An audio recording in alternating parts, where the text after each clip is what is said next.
देउबाजीले संसदमा एमसीसीको विषय टेबल गर्ने, सभामुखले टेबल गर्ने र यसलाई पास गराउने उहाँहरू कसरतमा लाग्नु भएको छ भन्ने कुरा बाहिर आइराखेको छ। अहिले ठ्याक्कै देउबाजी प्रधानमन्त्री हुन साथै एमसीसी पास गराउनु पर्ने त्यस्तो अर्जेन्सी के पर्यो र? अब एमसीसी एकदम ठिक भनेर पैसाका आधारमा मुलुकको अस्मिता, सार्वभौमसत्ता, राजनीतिक एउटा पोलिटिकल डिग्निटी, सबरेन्टिटीका कुराहरूलाई तौलिन सकिँदैन। तर किन देउबाजी त्यो कन्टेक्समा पुग्नुभयो? जे पनि गर्न सक्नुहुन्छ भन्ने कुराको एउटा ठोस प्रमाण एमसीसी हो। अहिले नेपालको राजनीतिमा अमेरिकनहरूलाई रिझाएर अमेरिकन लबीको पनि सपोर्ट खोजेर आफू सत्तामा जाने प्रवृत्ति एकदमै बढेको छ। र प्रचण्डजीलाई सङ्कट के छ भने उहाँको यो युद्धसँग सम्बन्धित जुन जति पनि विषयहरू छन् ती विषयहरूलाई सेटल गर्नुपर्ने छ। अब यो सेटल गर्नका लागि अमेरिकनहरूसँग नजदिकी भएर उनीहरूको स्वार्थलाई समर्थन गर्न सक्यो भने भोलि उहाँले अमेरिकनहरूको पनि सपोर्ट पाउने र नेपालको राजनीतिमा अलिकति प्रभाव पार्न सकिन्छ भन्ने उहाँले गलत सोचाइ राख्नुभयो। त्यसले गर्दाखेरि ओलीजीको समयमा उहाँले ओलीजीलाई सपोर्ट गर्नु भएन। अब अहिले ओलीजीलाई सत्ताबाट फालेर देउबाजी प्रधानमन्त्री भए पनि अहिले सबैभन्दा महत्त्वपूर्ण व्यक्ति त प्रचण्डजी नै बन्नु भएको छ, किन प्रचण्डजीले बनाएको प्रधानमन्त्री देउबाजी त। त्यो भएको कारणले अब प्रचण्डजीहरूले एमसीसी पास गराउनतिर उहाँहरू लाग्नुहुन्छ। त्यसले प्रचण्डजी अमेरिकनहरूको पनि फेभर लिनका लागि कोसिस गर्नुहुन्छ, किनकि उहाँले त भन्नुभयो नि त हामी कम्फर्टेबल सरकारको पक्षमा छौँ, विदेशीहरूलाई पनि कम्फर्टेबल हुने सरकारको पक्षमा छौँ। उहाँले यो कुरा त ओलीजीको विरुद्धमा बोल्दाखेरि र सडकमा आन्दोलन गर्दाखेरि बोल्नुभएका कुरा हुन्। उहाँले नेपाली नागरिकको हित, नेपालको हितको होइन कि विदेशीहरूको लागि कम्फर्टेबल सरकार चाहिन्छ भन्नुको अर्थ के हो? अहिलेको सिनारियो हेर्दाखेरि शेरबहादुर देउवा प्रधानमन्त्री भए पनि मेन प्लेयर चाहिँ पुष्पकमल दाहाल प्रचण्ड हो। साँचो चाहिँ प्रचण्डको हातमा छ।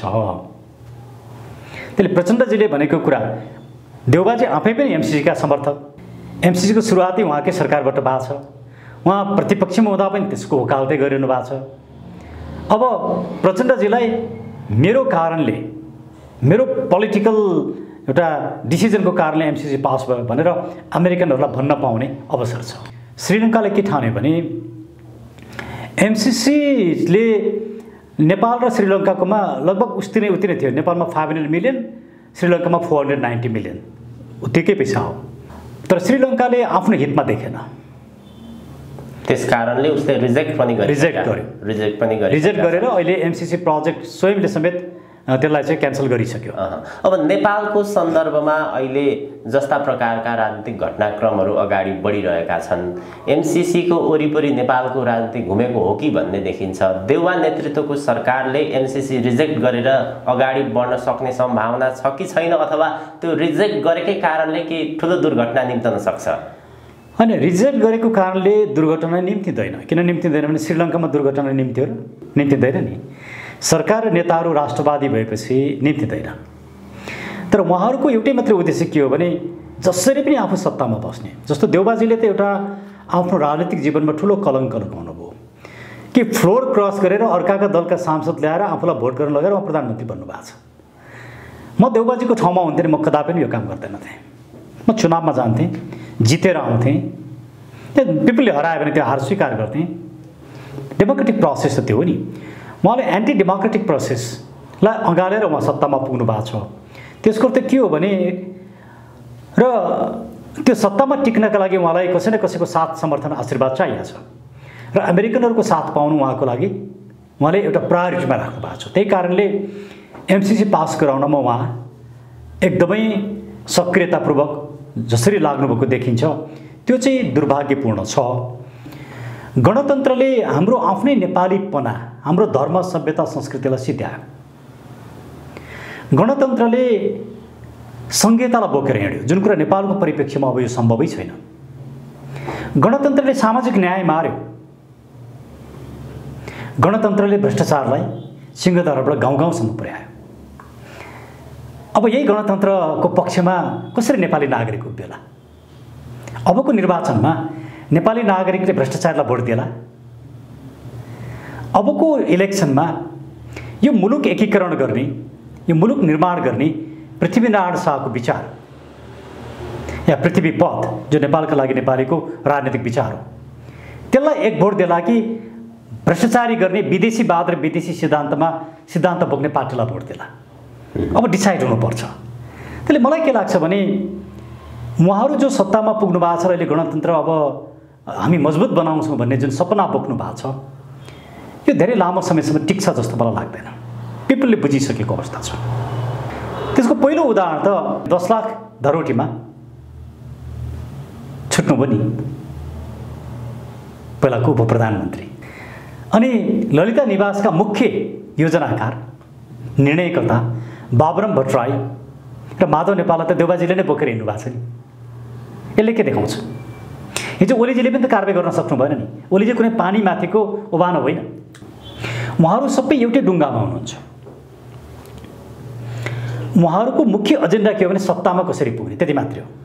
उहाँहरूले सिद्धान्त बिर्सिसक्नुभयो, विचार बिर्सिनुभयो, मान्यता बिर्सिनुभयो। काङ्ग्रेस जस्तो भएन, कम्युनिस्ट जस्तो भएन। प्रगतिशील साथीहरू प्रगतिशील विचारबाट बाहिर पुगिसके, तर त्यहाँभित्र पनि ठुलो कार्यकर्ता र नेताहरूको पङ्क्ति छ जो यो मुलुकप्रति माया गर्छन्। उहाँहरूमा राष्ट्रवाद छ, राष्ट्रप्रेम छ। अब मलाई लाग्छ यो ध्रुवीकरण मुलुकमा तीव्र रूपमा हुन्छ। एउटा पक्षमा हामीले जुन एजेन्डा सारेका छौँ, या पृथ्वी पथ या पृथ्वीनारायण शाहको विचार या बुद्धका ज्ञान, जनकका मान्यताहरू या हाम्रा विभूतिहरूका उपदेशहरू, उहाँहरूका योगदान एकातिर, भ्रष्टाचारीहरू एकातिर। अब यो दुईटा बीचको लडाइँ हो। यो लडाइँमा भ्रष्टाचारी र भ्रष्टाचार र लुटतन्त्रलाई पृष्ठपोषण गर्ने शक्तिहरूले एमसीसी बोकेका छन्। हामीहरू एमसीसीको विरुद्धमा छौँ। जनताहरूको यो व्यवस्था र नेताप्रति जस्तो प्रकारको वितृष्णा बढ्दै गएको अवस्था छ, सर्वोच्चको फैसलापछि त के अब यो बाँकी 1.5 वर्ष अवधि यसरी नै अघि बढ्छ र तपाईहरूको अबको आगामी कार्यक्रम चाहिँ के रहन्छ? कसरी अघि बढ्नुहुन्छ? हामी अहिले मुलुकभरि सङ्गठन निर्माणको क्रममा छौँ। विभिन्न प्रदेशमा, विभिन्न जिल्लामा सङ्गठन बनाइराखेका छौँ। हामी यो कुरालाई निरन्तरता दिन्छौँ। हामी सम्पूर्ण नेपाली नागरिकहरूलाई हाम्रो एजेन्डा बुझिदिन र हामीसँग जोडिदिन पनि हामी अनुरोध गर्छौँ। हामी एमसीसीको विरुद्धमा सडकमा छौँ। हामी यो निर्वाचन प्रणालीमा सुधार हुनुपर्छ भनेर सडकमा छौँ। हामी देउबाजीलाई हामीले प्रष्ट रूपमा भनेका छौँ। तपाईँ हिजो प्रधानमन्त्री नहुँदाखेरि ओलीजीले कोभिडमा भ्रष्टाचार गर्नुभयो, खोपमा भ्रष्टाचार भयो, कारबाही हुनुपर्छ भनेर तपाईँले पनि बोल्नु भएको थियो। अब तपाईँ प्रधानमन्त्री हुनुभएको छ, कोभिडमा कसले भ्रष्टाचार गरे? ओलीजी लगायतको उहाँको टिम जसले भ्रष्टाचार गरे ती सबैमाथि कारबाही गर्न सक्नुहुन्छ कि सक्नुहुन्न? कोभिडको खोपमा कमिसनको खेल गर्नेलाई कारबाही गर्न सक्नुहुन्छ कि सक्नुहुन्न? तपाईँ व्हाइट बडीको छानबिन गरेर तपाईँ आफैले दोष गर्नुभयो, दोषी हुनुहुन्छ भने तपाईँ आफ्नै विरुद्धमा उभिन आफूलाई कानुनको दायरामा ल्याउन सक्नुहुन्छ कि सक्नुहुन्न? र तपाईँका अहिले सत्ता टिकाइदिने परम मित्र प्रचण्डको क्यान्टोनमेन्टमा भएको 32औं अरबको जुन भ्रष्टाचार छ त्यसमा प्रचण्डजीलाई कारबाही गर्न सक्नुहुन्छ कि सक्नुहुन्न? देउबाजीले यो काम गर्नुभयो। काङ्ग्रेसप्रति अलिकति भए पनि मानिसहरूले आस्था बाँकी राख्लान्।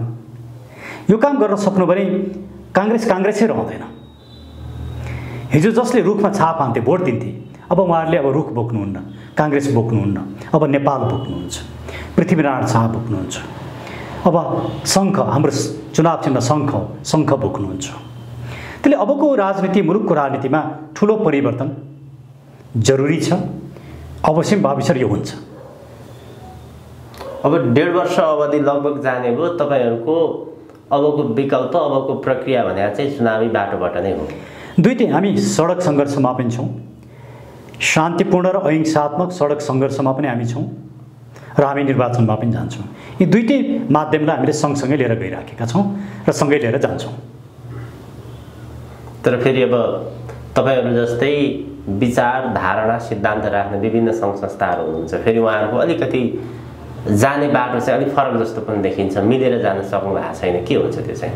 अब यो चाहिँ बहुतै महत्त्वपूर्ण प्रश्न, यसमा हामी पनि चिन्तित छौँ। यसमा 2-3वटा कुराहरू हामीले बुझ्नुपर्छ। अझै पनि म मेरो अफिसमा धेरै युवाहरूसँग छलफल गरेर आइरहेको थिएँ। कसैले कुनै पार्टीको नाम लिनुभयो, किन त्यो पार्टीसँग मिल्न नसक्यो? मैले पनि नेपालमा कुनै एउटा यस्तो पार्टी छ जसले त्यो पार्टीको कुनै एउटा व्यक्तिलाई युगद्रष्टा ठान्छ, उहाँकै नाममा शपथ लिनुपर्छ एउटा व्यक्तिको नाममा। अनि मैले भने तपाईँ 21औं शताब्दीमा कहाँ हुनुहुन्छ? कुनै एउटा व्यक्तिका नाममा, पृथ्वीनारायण शाहका नाममा शपथ लिने कुराले बरु हो कि भन्न सकिएला, तर एउटा व्यक्तिका नाममा शपथ लिएर पनि पोलिटिकल पार्टी हुन्छ? तपाईँ यस्तो पनि चिन्तन राख्ने, त्यस्तो प्रवृत्तिसँग हाम्रो एकता हुन सक्दैन। अब हामी के कुरा ठिक हो र के कुरा बेठिक हो प्रष्ट रूपमा भनेर जानुपर्छ। नागरिकलाई झुक्क्याउनु हुँदैन। राजालाई खालि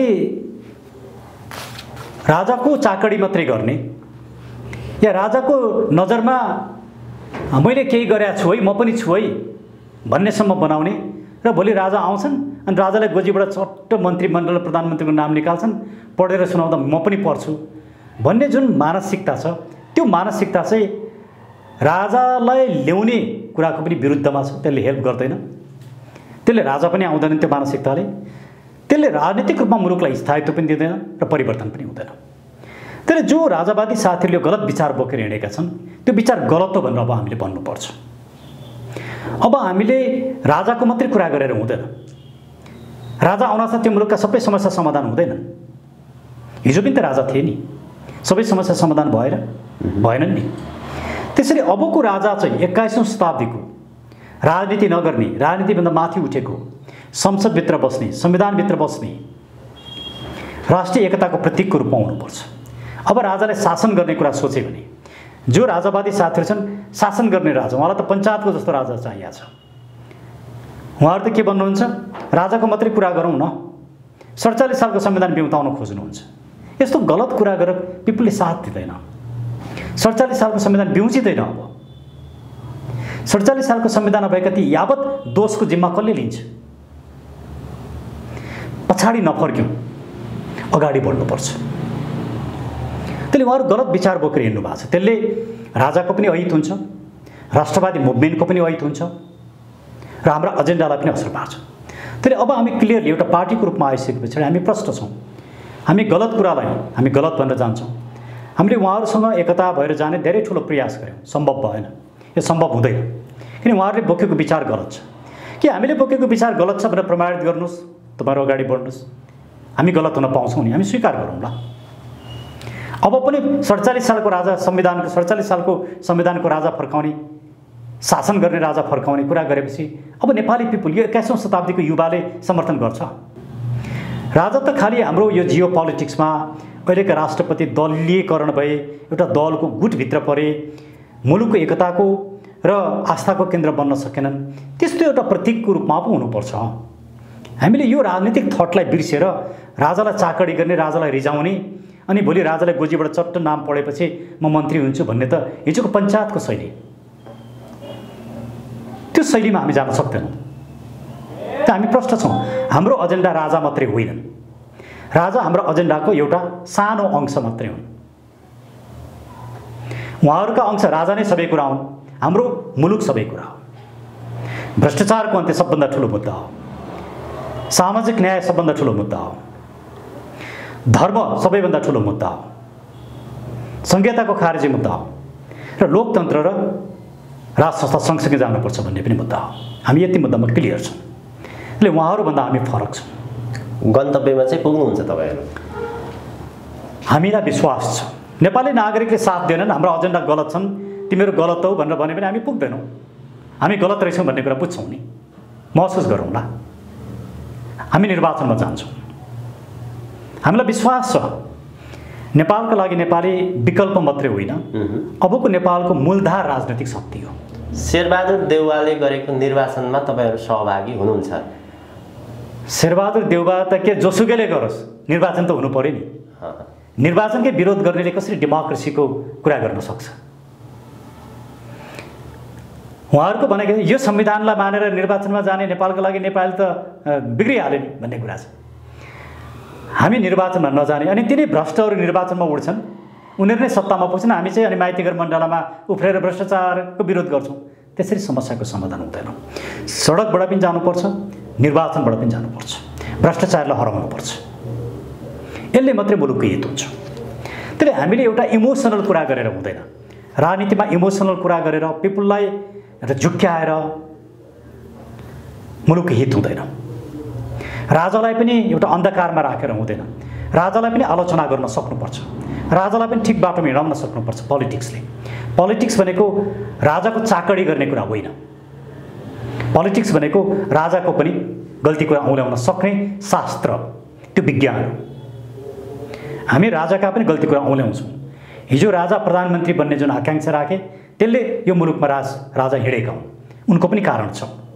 मैले त यो कुरा त राजालाई भेट्दै भनेको छु।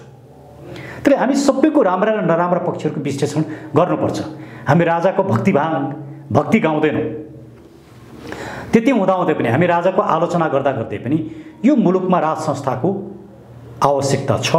राज संस्था चाहिन्छ। राज संस्था र लोकतन्त्र डेमोक्रेसी सँगसँगै जानुपर्छ भन्ने हाम्रो पोलिटिकल थट हो। यो थटभन्दा बाहिर गएर मुलुकले निकास पाउन सक्दैन। त्यसले राइट एजेन्डा, राइट पोलिटिकल थटले मात्रै मुलुकलाई निकास दिन्छ भन्ने कुरामा हामी विश्वस्त छौँ। त्यही कारणले नेपालका लागि नेपालीको भविष्य सुनिश्चित छ र नेपालका लागि नेपालीले यो मुलुकलाई राइट डिरेक्सनमा लान्छ र मुलुकलाई बचाउँछ भन्ने कुरामा पनि हामी विश्वस्त छौँ।